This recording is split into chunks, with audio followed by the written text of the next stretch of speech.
আউযুবিল্লাহি মিনাশ শাইতানির রাজিম। বিসমিল্লাহির রহমানির রহিম। মুসলমান ভাইদের প্রতি থাকলো সালাম, হিন্দু ভাইদের প্রতি থাকলো আদাব ও নমস্কার, অন্যান্য জাতির প্রতি থাকলো আমার আন্তরিক শুভেচ্ছা ও ভালোবাসা। আশা করি সবাই ভালো আছেন। অনেক দিন পরে একটা ভিডিও আপলোড করতে যাচ্ছি, তো অনেকের রিকোয়েস্ট, ইমোতে অনেকে মেসেজ করছে বা সরাসরি ফোনও দিছে, অনেকে কমেন্টও করছে। তো তাদের উদ্দেশ্যে আজকে মূলত এই ভিডিওটা আপলোড করা। এটা হচ্ছে যাদের নাকি স্বামী এবং স্ত্রীর মাঝে অনেক গণ্ডগোল, মিল মহব্বত নাই, অথবা প্রেমিক প্রেমিকার ভিতরে মিল মহব্বত নাই, তাদের জন্য আমি এখানে লিখে দিছি, দেখেন, স্বামী স্ত্রী বা প্রেমিক প্রেমিকার জন্য। এটা হচ্ছে একটা বশীকরণ নকশা। নকশাটা আপনার সর্বপ্রথম ভালোভাবে দেখে নেন।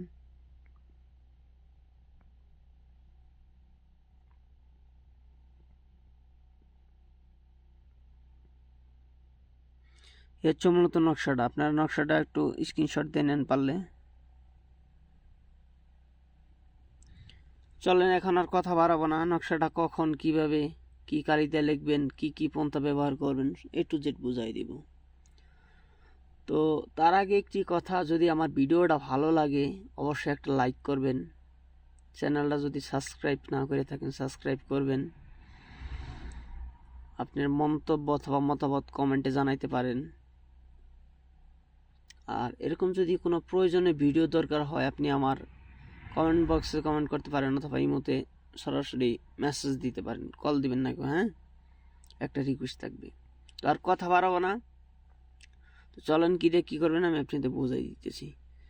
আপনার তাবিজটা লেখার জন্য দুইটা পন্থা ইউজ করতে পারেন। একটা হচ্ছে লাল কালির কলম। দেখেন আমি আপনাদের লাল কালিতে লিখে দিছি, এরকম একটা লাল কালির কলম, অথবা আপনার এরকম ডালিম গাছের ডাল দ্বারাও লিখতে পারেন। ডালিম গাছের ডাল, মেশকো জাফরান কালি, মেশকো জাফরান কালিতে লিখতে পারেন, তাহলে খুব ভালো একটা রেজাল্ট পাবেন। তো লিখবেন কিবার? লিখবেন হচ্ছে শনি অথবা মঙ্গলবার দিন। লিখবেন কোন সেতারায়? মুস্তারি সেতারায়। আর লিখার আগে আপনি কি করবেন? অবশ্যই পাক পবিত্র হয়ে নেবেন, গোসল করে উজু করে পবিত্র হয়ে মুস্তারি সেতারাতে আপনি দেখবেন যে মুস্তারি সেতারাটা কই। এই সেতারার ভিডিও আমার চ্যানেলে দেওয়া আছে, কখন কোন সেতারা, এটার একটা চার্টও দেওয়া আছে, আনসার চার্ট বলে। তো এই সেতারা ওই ভিডিওটা ফলো করবেন।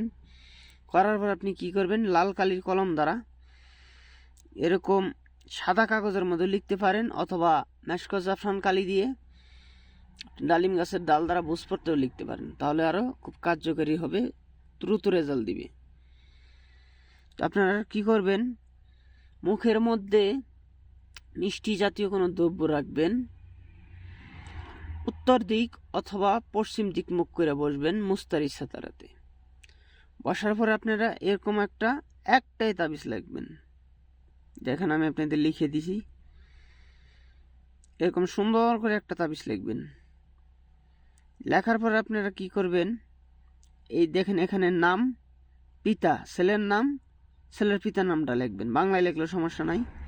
এখানে মেয়ের নাম, মেয়ের মায়ের নামটা লিখবেন। নিচেও সেম সেম নামটা ওভাবে লিখবেন। লেখার পর আপনি কি করবেন? সামান্য পরিমাণে একটু এই নকশার ভিতরে আতর লাগাইবেন। আতর লাগানো শেষ হয়ে গেলে আপনি কি করবেন? একটু আগরবাতির ধোঁয়া দিবেন। একটু আগরবাতির ধোঁয়া দিলেন, আপনার আগরবাতির ধোঁয়া দেওয়া শেষ হয়ে গেল। তারপর আপনি কি করবেন? ছোট্ট একটা দোয়া অথবা মন্ত্র আছে, এটা পরে আপনি ফুল দিবেন, ঠিক আছে? আর তাবিজ লেখার পূর্বে আপনি অবশ্যই দরুদ ইব্রাহিম 11 বার পাঠ করে নেবেন। তাবিজ লেখার শেষেও 11 বার পাঠ করে নেবেন। আর আপনি দোয়াটা হচ্ছে আল্লাহ তাআলার একটা সিফাতির নাম, ইয়া মুকাদ্দিমু ইয়া মুকাদ্দিমু ইয়া মুকাদ্দিমু। আপনি এইভাবে 101 পাঠ করে, একবার পাঠ করবেন, একটা ফু দিবেন। এইভাবে 101 পাঠ করে 101টা ফু দিবেন। আমি নকশাটা যেভাবে লিখে দিছি হুবহু আপনারা এইভাবে লিখবেন। লেখা শেষ, আতর দিলেন, আগরবাতি দোয়া দিলেন, আল্লাহ তাআলার নামটা পড়ে ফু দিলেন, ফু দেওয়া শেষ। এখন কি করবেন? এখন আপনি যাকে বশীভূত করতে চাইতেছেন, সে হোক নারী বা পুরুষ, এটা নারী পুরুষ উভয় দুইজনেই করতে পারবেন। যদি ছেলেরা করেন মেয়ের মাথার চুল অথবা ব্যবহার করা কোনো কাপড়, হাত পায়ের নখ। আর যদি মেয়েরা করেন আপনার স্বামীর মাথার চুল অথবা হাত পায়ের নখ অথবা ব্যবহার করে আধোয়া কাপড় এই নকশার ভিতরে দিবেন। দেওয়ার পরে আপনারা কি করবেন, ঘরের দেখবেন যে অন্ধকার একটা জায়গা থাকে বা খোলা ময়দানে অন্ধকার একটা ঝোপঝাড়ের ভিতরে অন্ধকার একটা জায়গা থাকে, আপনারা ওই জায়গায় যাবেন। যাওয়ার পরে কি করবেন, ভারী একটা পাথর নেবেন।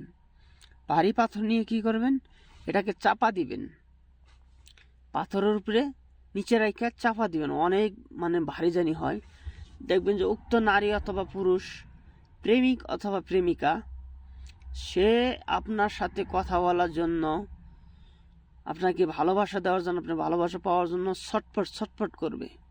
ঠিক আছে, তো এটা পরীক্ষা করে দেখতে পারেন কে কোন জায়গা থেকে কাজ করতেছেন, কার কাজ হয়েছে না হয়েছে আমার কমেন্টসে অবশ্যই কমেন্টস করবেন। আর অন্যায়ভাবে কেউ কাজ করবেন না, যাদের দরকার একান্ত প্রয়োজন তারাই করবেন। আর যাদের অন্যান্য বিষয়ে ভিডিও দরকার, তবদির দরকার, তারা অবশ্যই কমেন্ট করবেন। আমি আপনাদের ইনশাল্লাহ ভালো ভালো পরীক্ষিত ভিডিও তুলে ধরবো। তবে এটা কিন্তু আমার পরীক্ষিত, দেখেন নকশাটা আবার দেখে নেন ভালোভাবে, আমি আপনাদের পুরাটা দেখাইতেছি। তো আশা করি যে আমার ভিডিওটা আপনাদের ভালো লাগবে। যদি ভালো লাগে অবশ্যই চ্যানেলটা সাবস্ক্রাইব করে দিবেন, একটা লাইক করবেন, কমেন্টে আপনার মতামত জানাবেন, পারলে আপনি বন্ধুদের মাঝে শেয়ার করবেন। আর আমি আমার ইমো নাম্বারটা বলে দিতেছি, শুধু নাম্বার বন্ধ আছে, এই মতো যোগাযোগ করবেন, মেসেজ দিবেন অথবা ভয়েস করবেন। 01409016 সরি আমার বলেছি নাম্বারটা বলে আমি বলতেছি 01490361888 এটা হচ্ছে আমার ইমো নাম্বার। আপনারা এই নাম্বারে অবশ্যই যোগাযোগ করবেন। আর আমি নাম্বারটা আমার ভিডিওতে আমি দিয়ে দিব ইনশাল্লাহ। তো সবাই ভালো থাকবেন, সুস্থ থাকবেন, আমার জন্য সবাই দোয়া করবেন। ইনশাল্লাহ আমি আপনাদের জন্য দোয়া করবো। আর কার কোন বিষয়ে তবদির দরকার অবশ্যই কমেন্টস করবেন। আজকের মতো এতটুকুই, ধন্যবাদ সবাইকে।